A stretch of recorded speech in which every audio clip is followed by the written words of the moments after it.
ರಾಜ್ಯದಲ್ಲಿ ಅಭಿವೃದ್ಧಿ ಇಲ್ಲ, ಬಿಸಿಲಿನದಾಗ ಏರ್ತಾ ಇದೆ. ಕುಡಿಯುವ ನೀರಿನ ಸಮಸ್ಯೆ ಈಗಾಗಲೇ ಏಪ್ರಿಲಿಂದ ಪ್ರಾರಂಭ ಆಗಿದೆ. ಕಳೆದ ವರ್ಷ ಉತ್ತಮ ಮಳೆಯಾದರೂ ಕೂಡ ಈಗಾಗಲೇ ಗ್ರಾಮೀಣ ಪ್ರದೇಶದಲ್ಲಿ ಮಾಧ್ಯಮದ ಮೂಲಕ ನೋಡಿದ್ದೀವಿ ನಾವು. ನಮ್ಮ ಜಿಲ್ಲೆಯಲ್ಲೇ ಭಾಳಷ್ಟು ಗ್ರಾಮಗಳಲ್ಲಿ ಕುಡಿಯೋ ನೀರಿನ ತೊಂದರೆ ಇದೆ. ಅದ್ರ ಕಡೆ ಸರ್ಕಾರ ಗಮನ ಹರಿಸ್ತಾ ಇಲ್ಲ. ಇದರ ಜೊತೆಗೆ ಕಾಂಗ್ರೆಸ್ನವರು DCM ಮುಂದೆ ಆದಂಥ ಒಂದು ಅಂಡರ್ ಪಾಸ್ ಬಗ್ಗೆ ಬಹಳ ಹಾಸ್ಯಾಸ್ಪದವಾಗಿ ಮಾತನಾಡ್ತಾ ಇದ್ದರು. ಇವತ್ತು ದಾವಣಗೆರೆಗೆ ಬರ್ತಕ್ಕಂಥ ಬಸ್ ಪ್ರಯಾಣಿಕರು, ದ್ವಿಚಕ್ರ ವಾಹನ ಬರ್ತಕ್ಕಂಥವ್ರು ಹೇಳ್ತಾರೆ, ಗಾಂಧಿ ಸರ್ಕಲ್ಲಿಗೆ ಬಂದರೆ ನಿಜವಾಗ್ಲೂ ಭಯ ಆಗ್ತದೆ. ಅದು ಯಾವ ಉದ್ದೇಶ ಇಟ್ಕೊಂಡು ಗಾಂಧಿ ಸರ್ಕಲನ್ನು ಆ ರೀತಿ ಮಾಡಿದ್ದಾರೆ ಕಾರ್ಪೊರೇಷನ್ನವರು ಅಂತಕ್ಕಂಥದ್ದು ಗೊತ್ತಾಗ್ತದೆ. ಏನು ಕಾರ್ಪೊರೇಷನ್ನವ್ರು ಮಾಡಿದಾರೋ ಅಥವಾ PWD ಅವರು ಮಾಡಿದಾರೋ ಗೊತ್ತಿಲ್ಲ. ವಯಸ್ಸಾದವರು ದ್ವಿಚಕ್ರ ವಾಹನದಲ್ಲಿ ಹಿಂದೆ ಕೂತ್ರೆ ಸೊಂಟನೇ ಮುರಿದೋಗುತ್ತೆ. ಅದರ ಅವಶ್ಯಕತೆ ಏನಿತ್ತು ಅಂತಕ್ಕಂಥದ್ದೇ ಗೊತ್ತಾಗ್ತಾ ಇಲ್ಲ. ಆ ಗುಂಡಿ ಸರ್ಕಲಿಂದ ತರಳಬಾಳು ಸ್ಕೂಲ್ ರಸ್ತೆಗೆ ಲಕ್ಷಾಂತರ ಹಣ ಮಾಡಿ ಯಾವುದೋ ವಿದೇಶಿ ಗಿಡಗಳನ್ನು ಹಾಕಿದ್ರು. ಅದು ಕೂಡ ಉಪಯೋಗ ಆಗಲಿಲ್ಲ. ತಕ್ಷಣ ಗಾಂಧಿ ಸರ್ಕಲಲ್ಲಿರ್ತಕ್ಕಂಥ ಅದೇನು ಕಲ್ಲಿನ ಒಂದಿದು, ರಾತ್ರಿ ಬಸ್ಸಿನ ಪ್ರಯಾಣಿಕರಿಗೆ ಅದನ್ನು ಪಾಸ್ ಆದರೆ ದಾವಣಗೆರೆಗೆ ಬಂದ್ವಿ ಅಂತ ಗೊತ್ತಾಗಬೇಕು. ಮಲಗಿದವರೆಲ್ಲ ಎದ್ದು ಕೂರಬೇಕು. ಆ ರೀತಿ ಮಾಡಿರ್ತಕ್ಕಂಥದ್ದು. ಇದ್ರ ಬಗ್ಗೆ ಕಾಂಗ್ರೆಸ್ನವರು BJP ಸರ್ಕಾರ ಟೀಕೆ ಮಾಡ್ತಿದ್ರಲ್ಲ, ಇದಕ್ಕೆ ಗೊತ್ತಾಗಲಿಲ್ವಾ? ಇನ್ನು ಗುಂಡಿ ಸರ್ಕಲ್ ಅದು ಕೂಡ ಈಗಾಗಲೇ ಒಂದು ಕ್ರೀಡೆಯ ಗುರುತಾದ ಚೆಂಡಿನ ವಿನ್ಯಾಸದ ಬಹಳಷ್ಟು ಜನ ಕೇಳ್ತಾ ಇದ್ರು, ದಾವಣಗೆರೆಯಲ್ಲಿ ಆ ಬಾಲ್ ಇದೆಯಲ್ಲ ಅದು ಯಾವ ಸರ್ಕಲ್ ಅಂತೆ. ಅಂದರೆ ಅಷ್ಟು ಆ ಸರ್ಕಲ್ಲಿನ ಒಂದು ಇದು ಅಂದ ಚೆನ್ನಾಗಿತ್ತು. ಈಗ ಅದನ್ನೆಲ್ಲ ತೆಗೆದೇನೋ ಮಾಡ್ತಾ ಇದ್ದಾರೆ. ಅದು ಕೂಡ ಗಾಂಧಿ ಸರ್ಕಲ್ ರೀತಿ ಅವೈಜ್ಞಿಕವಾಗಿ ಆಗಬಾರ್ದು. ಏನೋ ಮಾಡೋಕ್ಕೋಗಿ ಭಾಳ ದೊಡ್ಡದಾದರೆ ಬಾಲು, ಈಗ ಇರ್ತಕ್ಕಂಥದ್ದು ಏನು ಮಾಡ್ತಾರೆ ಗೊತ್ತಿಲ್ಲ. ಅದು ದೊಡ್ಡದಾದರೆ ಎದುರಿನಿಂದ ಬರ್ತಕ್ಕಂಥ ವಾಹನಗಳಿಗೆ ತೊಂದರೆ ಆಗ್ತದೆ. ಯಾರನ್ನೋ ಮೆಚ್ಚಿಸ್ಲಿಕ್ಕೆ ಅಥವಾ GM ಸಿದ್ದೇಶ್ವರ್ ತಂದಂಥ ಸ್ಮಾರ್ಟ್ ಸಿಟಿ ಹಣ ಖರ್ಚು ಮಾಡೋಕ್ಕಾಗದೆ ಸರಿಯಾಗಿದ್ದನ್ನು ಕೆಡಿಸಿ ಮಾಡ್ತಕ್ಕಂಥದ್ದು ಬೇಡ.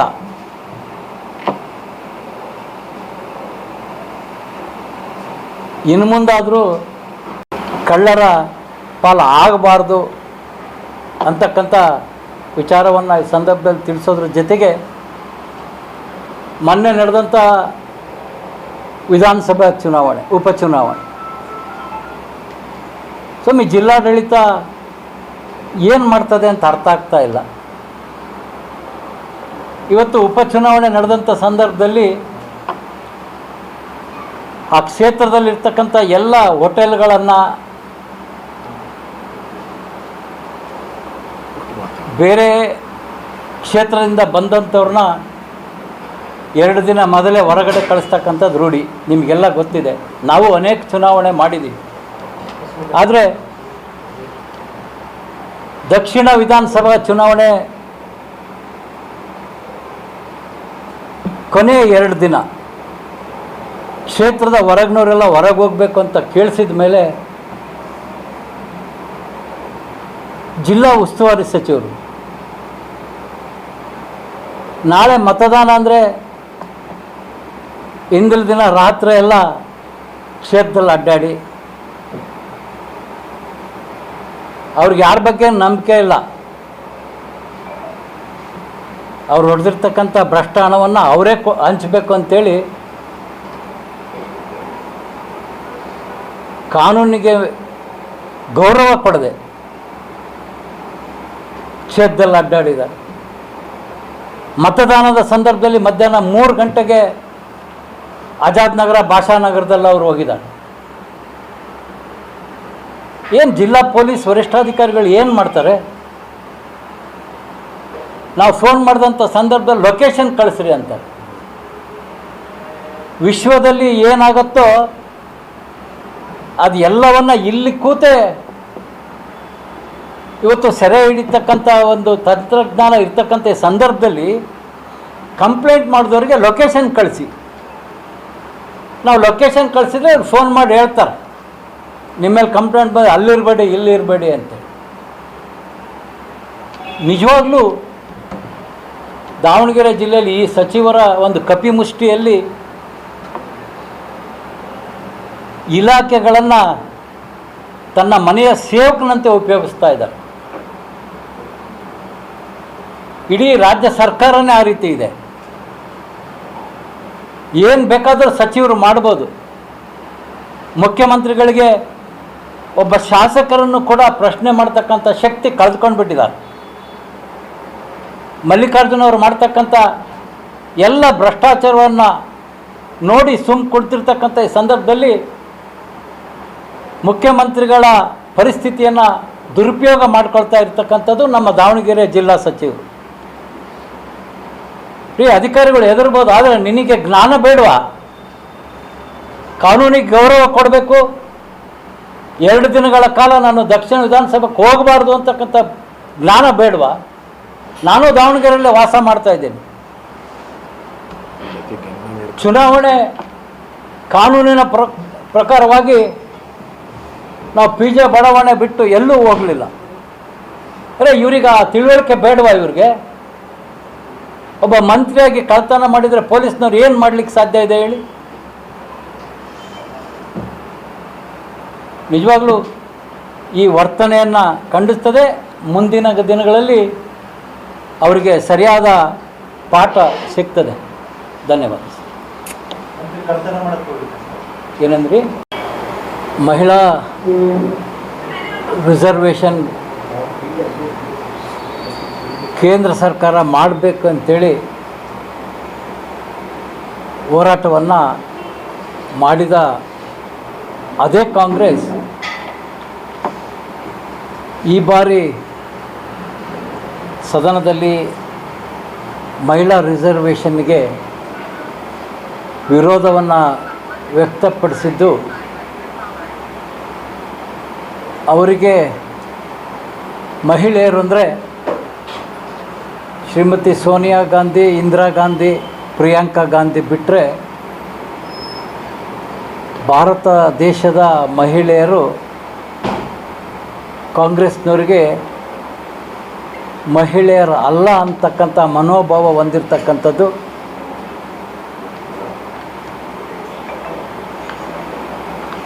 ಅದನ್ನು ಭಾರತೀಯ ಜನತಾ ಪಕ್ಷ ಖಂಡಿಸ್ತದೆ. ಅದರ ಜೊತೆಯಲ್ಲಿ ಹೆಚ್ಚು ಲೋಕಸಭಾ ಸದಸ್ಯ ಸ್ಥಾನಗಳನ್ನು ಮತ್ತು ವಿಧಾನಸಭಾ ಸ್ಥಾನಗಳನ್ನು ಹೆಚ್ಚಿಸಬೇಕು. ಕ್ಷೇತ್ರ ಜನಸಂಖ್ಯೆವಾರು ಬಹಳಷ್ಟು ದೊಡ್ಡದಾದ ಕಾರಣ ಒಂದೊಂದು ಲೋಕಸಭಾ ಕ್ಷೇತ್ರದಲ್ಲಿ ದೊಡ್ಡ ಲೋಕಸಭಾ ಕ್ಷೇತ್ರದಲ್ಲಿ ಸುಮಾರು 20 ಲಕ್ಷಕ್ಕೂ ಹೆಚ್ಚು ಮತದಾರರು ಇರ್ತಕ್ಕಂಥದ್ದು. ಇದನ್ನು ಮನಗಂಡು ಕ್ಷೇತ್ರದ ಅಭಿವೃದ್ಧಿ, ದೇಶದ ಅಭಿವೃದ್ಧಿ ದೃಷ್ಟಿಯಿಂದ ಹೆಚ್ಚು ಲೋಕಸಭಾ ಸ್ಥಾನವನ್ನು, ವಿಧಾನಸಭಾ ಸ್ಥಾನವನ್ನು ಕೊಡಬೇಕು ಅಂತಕ್ಕಂಥ ನಮ್ಮ NDA ತೀರ್ಮಾನವನ್ನು ಕೂಡ ಅವರು ವಿರೋಧಿಸಿದ್ದನ್ನು ಕಾಂಗ್ರೆಸ್ ಅಭಿವೃದ್ಧಿ ಪರ ಇಲ್ಲ, ಇದಕ್ಕೆ ಮುಂದಿನ ದಿನದಲ್ಲಿ ಜನತೆ ಅದರಲ್ಲೂ ಮಹಿಳೆಯರು ತಕ್ಕ ಪಾಠವನ್ನು ಕಲಿಸ್ತಾರೆ.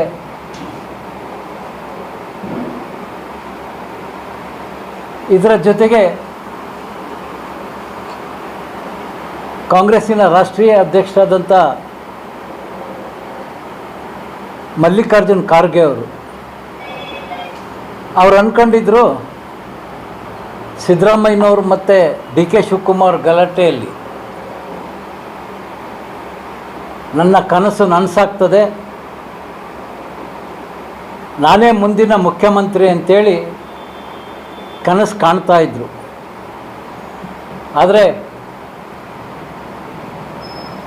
ರಾಜ್ಯದಲ್ಲಿ ಪಕ್ಷವನ್ನು ಕಟ್ಟಿದಂಥ ಕಾಂಗ್ರೆಸ್ಸನ್ನು ಕಟ್ಟಿದಂಥ ಡಿ ಕೆ ಶಿವಕುಮಾರ್ ಅವರು ರಾಜ್ಯದಲ್ಲಿ ಹೆಚ್ಚು ಶಕ್ತಿಯನ್ನು ಹೊಂದಂಥ ಸಿದ್ದರಾಮಯ್ಯನವರು ಖರ್ಗೆ ಅವರ ಕನಸಿಗೆ ಭಂಗ ಉಂಟು ಮಾಡಿದ್ರು. ಇದು ಖರ್ಗೆ ಅವ್ರಿಗೆ ತಿಳಿದಾಗಿನಿಂದ ಅವರು ತಲೆ ಕೆಟ್ಟೋಗಿದೆ ಅಂತ ನಾನು ಭಾವಿಸ್ತೇನೆ. ಇವತ್ತು 140 ಕೋಟಿ ಭಾರತೀಯರಷ್ಟೇ ಅಲ್ಲ, ಅನೇಕ ಅಭಿವೃದ್ಧಿ ರಾಷ್ಟ್ರಗಳ ಆರ್ಥಿಕ ತಜ್ಞರು ಮತ್ತು ವಿಶ್ವದ ಅನೇಕ ನಾಯಕರು ಇಂಥ ದೊಡ್ಡ ಒಂದು ಭಾರತ ದೇಶಕ್ಕೆ ನಿಜವಾಗ್ಲೂ ಹೆಮ್ಮೆ ಪಡ್ತಕ್ಕಂಥ ನಾಯಕರು ಸಿಕ್ಕಿದ್ದಾರೆ ನರೇಂದ್ರ ಮೋದಿಜಿಯವರು ಅನ್ನುವ ಕಾಲ ಬಂದಂಥ ಈ ಸಂದರ್ಭದಲ್ಲಿ ಮಲ್ಲಿಕಾರ್ಜುನ್ ಖರ್ಗೆ ಅವರು ನರೇಂದ್ರ ಮೋದಿಜಿಯವರ ಬಗ್ಗೆ ಹಗುರ ಮಾತನಾಡ್ತಕ್ಕಂಥದ್ದು, ಒಂದು ರೀತಿಯಲ್ಲಿ ಕೊಲೆಗಡಕ ಅಂತಕ್ಕಂಥದ್ದು, ಅವರು ಟೀ ವ್ಯಾಪಾರ ಮಾಡ್ತಕ್ಕಂಥ ಒಬ್ಬ ಸಾಮಾನ್ಯ ಮನುಷ್ಯ ಅಂತಕ್ಕಂಥ ಬಹಳಷ್ಟು ನಮ್ಮ ದೇಶದ ನಾಯಕನಿಗೆ ಅಗೌರವ ಮಾಡ್ತಕ್ಕಂಥ ಹೇಳಿಕೆಯನ್ನು ಕೊಡ್ತಾ ಇರ್ತಕ್ಕಂಥದ್ದು. ಇದು 140 ಕೋಟಿ ಭಾರತೀಯರಿಗಷ್ಟೇ ಅವಮಾನ ಮಾಡಿದ್ದಲ್ಲ, ನರೇಂದ್ರ ಮೋದಿಜಿಯವರನ್ನ ಒಪ್ಪಿಕೊಂಡಿರ್ತಕ್ಕಂಥ ವಿಶ್ವದ ಅನೇಕ ರಾಷ್ಟ್ರಗಳ ಮೇಧಾವಿಗಳಿಗೂ ಕೂಡ ಅವಮಾನ ಮಾಡ್ತಕ್ಕಂಥ ಮಾತುಗಳನ್ನು ಖರ್ಗೆಜಿ ಮಾತಾಡ್ತಾ ಇರ್ತಕ್ಕಂಥದ್ದು. ಇನ್ನು ಮುಂದಾದರೂ ಮಾತೆತ್ತಿದರೆ ನಾವು ಕಾಂಗ್ರೆಸ್ ದೇಶಕ್ಕೆ ಸ್ವಾತಂತ್ರ್ಯ ಬಂದಾಗಿನಿಂದ ಇರ್ತಕ್ಕಂಥದ್ದು ಹಾಗೆ ಹೀಗೆ ಅಂತೀರಿ, ಆದರೆ ಅದರ ಅಧ್ಯಕ್ಷರಾಗಿ ನೀವು ನಡೆದುಕೊಳ್ಳೋ ರೀತಿ ಸರಿ ಇದೆನಾ? ಇದನ್ನು ಕೂಡ ಭಾರತೀಯ ಜನತಾ ಪಕ್ಷ ಜನರ ಮುಂದೆ ತೆಗೆದುಕೊಂಡು ಹೋಗ್ತೇವೆ. ಇನ್ನು ಕಾಂಗ್ರೆಸ್ಸಿಗೆ ಮಹಿಳೆಯರ ಬಗ್ಗೆ ಎಷ್ಟು ಗೌರವ ಇದೆ ಅಂದರೆ, ಅವರೊಬ್ಬರು ಸಂಸದರು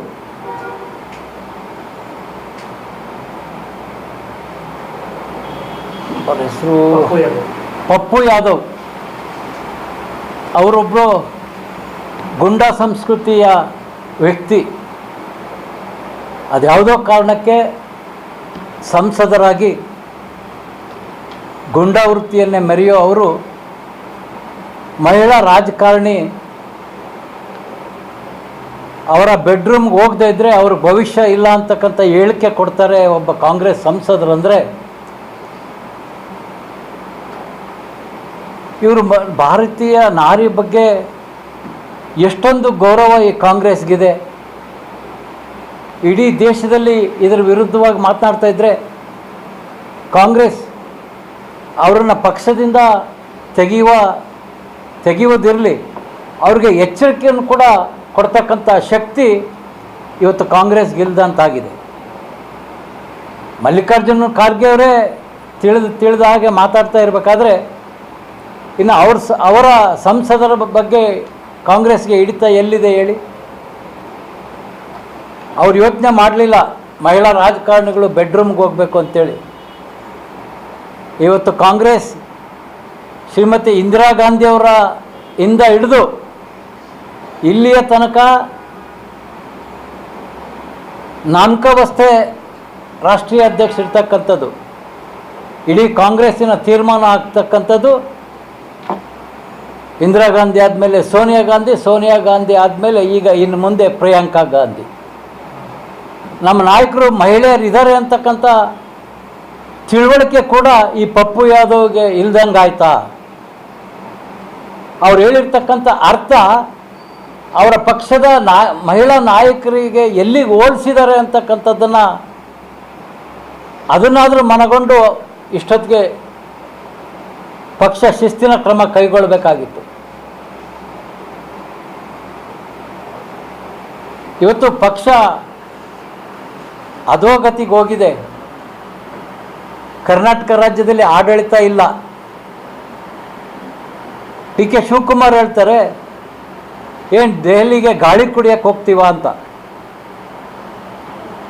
ಇನ್ನು ಸಂಪುಟದ ಸಚಿವರು ಹೇಳ್ತಾರೆ, ಮುಖ್ಯಮಂತ್ರಿಗಳು ಶಕ್ತಿ ಕಳ್ಕೊಂಡು ಹೊಂದಾಣಿಕೆ ರಾಜಕೀಯ ಮಾಡ್ತಾ ಇದ್ದಾರೆ ಅಂತೇಳಿ ಪ್ರಬಲ ನಾಯಕರು ಇವತ್ತು ಹೇಳಿಕೆಯನ್ನು ಕೊಡ್ತಕ್ಕಂಥದ್ದು. ಇದು ಯಾವ ರೀತಿ ಇದೆ ರಾಜ್ಯದಲ್ಲಿ ಆಡಳಿತ ಅಂತಕ್ಕಂಥದ್ದು ಇನ್ನು ಮುಂದಿನ ದಿನಗಳಲ್ಲಿ ಭಾರತೀಯ ಜನತಾ ಪಕ್ಷ ಈ ಎಲ್ಲರ ವಿರುದ್ಧ ಬಹಳಷ್ಟು ಹೋರಾಟ ಕಾರ್ಯಕ್ರಮಗಳನ್ನು ಹಮ್ಮಿಕೊಳ್ಳುತ್ತೆ. ಅವ್ರ ಜೊತೆ ಟಿಂಕರ್ ಮಂಜಣ್ಣ ಅವರು, ಸೋನಗೌಡ ಟಿ ಪಾಟೀಲ್, ಕಿಶೋರ್ ಕುಮಾರ್ ಅವರು, ಮಂಜುನಾಥ್ ಅವರು, ರೇಣುಕ್ ಮೂರ್ತಿ ಅವರು ಉಪಸ್ಥಿತರಿದ್ದಾರೆ. ಈ ಪತ್ರಿಕಾಗೋಷ್ಠಿಯನ್ನು DPR ಅವರು ನಡೆಸಿಕೊಡಲಿ.